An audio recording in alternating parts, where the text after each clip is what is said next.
Assalamualaikum warahmatullahi wabarakatuh. Selamat malam Bapak dosen dan teman-teman semua. Pada kesempatan kali ini, saya Anissa Cahyara Gina dengan NIM 20030300011, kelas A semester 3, program studi Sosiologi, Fakultas Ilmu Sosial dan Ilmu Politik, Universitas Nusa Cendana. Pada kesempatan kali ini, saya akan menjelaskan hasil review buku kedua mata kuliah Teori Sosiologi Modern yang berjudul Simulasi Jean Baudrillard. Langsung saja pada pembahasan pertama, yaitu mengenai presesi simulakra. Seperti yang kita ketahui bahwa presesi simulakra di sini merupakan peta yang menghasilkan wilayah, di mana konsep simulakra menurut Jean Baudrillard, jika kita hubungkan dengan masyarakat modern, hal ini adalah suatu kenyataan yang telah digantikan dengan simulasi kenyataan yang hanya diwakili oleh simbol dan tanda, di mana hal itu dibedakan atas dua pernyataan. Yang pertama yaitu mengenai menyiratkan teologi kebenaran dan kerahasiaan yang masih menjadi milik gagasan ideologi.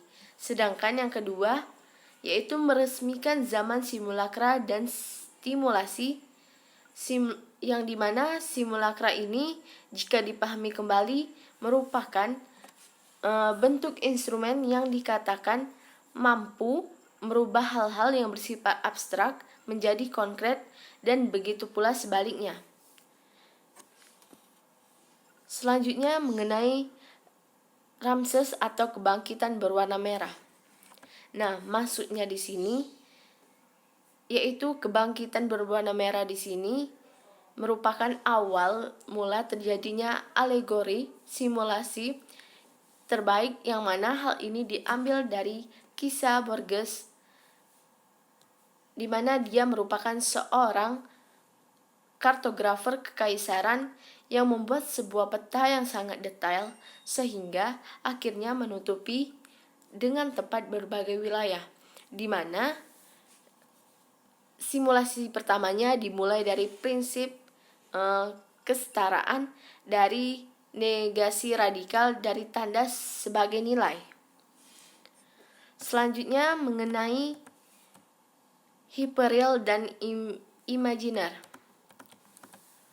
Nah, maksud dari hiperreal di sini adalah suatu konsep simulakra, yaitu mengenai penciptaan kenyataan atau realitas melalui model konseptual atau suatu yang berhubungan dengan mitos, yang mana hal ini dapat dilihat kebenarannya dalam bentuk kenyataan yang di dalamnya terdapat kepalsuan yang bercampur aduk dengan keaslian.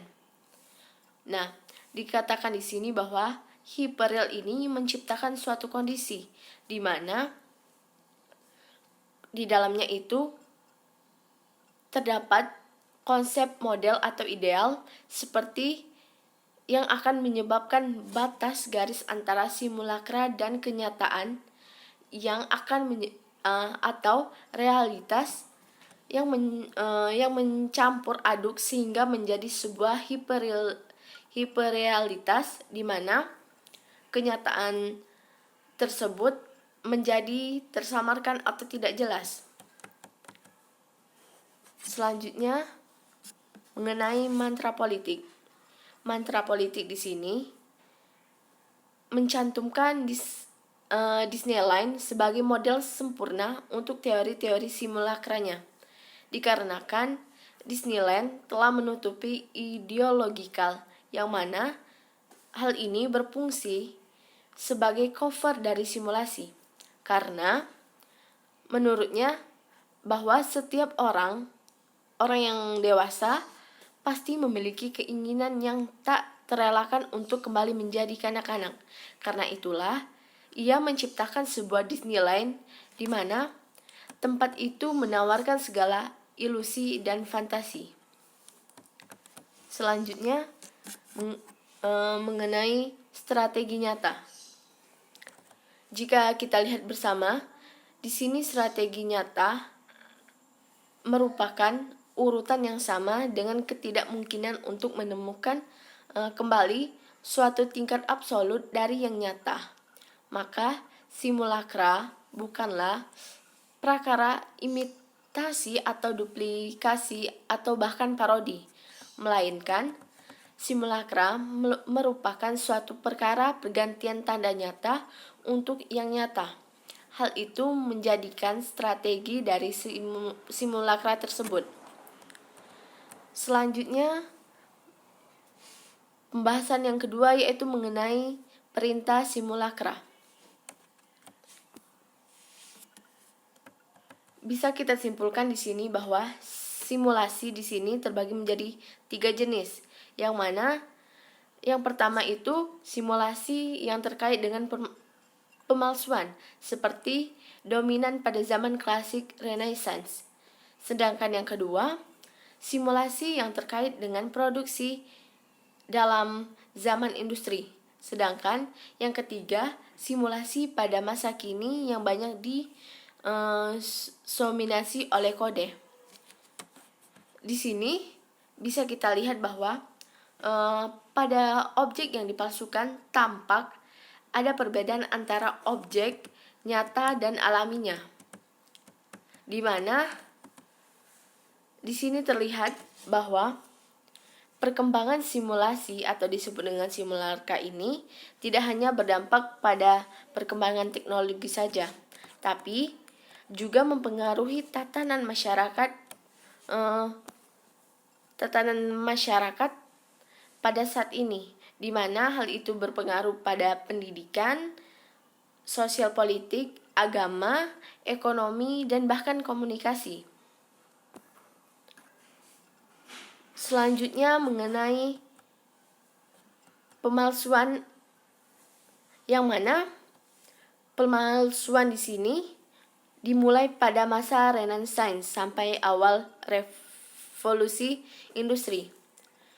Bisa dilihat di sini bahwa skema pada era ini didominan oleh pemalsuan, yang mana pemalsuan ini masih relatif alami, yang ditandai atau di mana tanda-tanda masih merefleksikan realitas yang mendasarinya. Pemalsuan di sini kemungkinan tidak dapat memberikan kontrol atas masyarakat yang berbeda dalam simulakra. Hal ini biasanya dapat ditemukan dalam imajinasi atau imitasi yang bersifat harmonis atau optimis. Sedangkan selanjutnya mengenai simulacrum industri. Di sini, simulacrum industri merupakan generasi baru di mana terdapat tanda dan objek yang datang dengan revolusi industri, yang mana seluruh analisis perubahan produksi sesuai dengan proses aslinya. Oleh karena itu, dapat disimpulkan bahwa pada saat era ini kita berada pada tingkat reproduksi seperti fashion, media, informasi, dan jaringan komunikasi, yang mana hal ini sangat besar artinya dalam ruang lingkup simulakra. Selanjutnya mengenai simulasi hiperrealisme.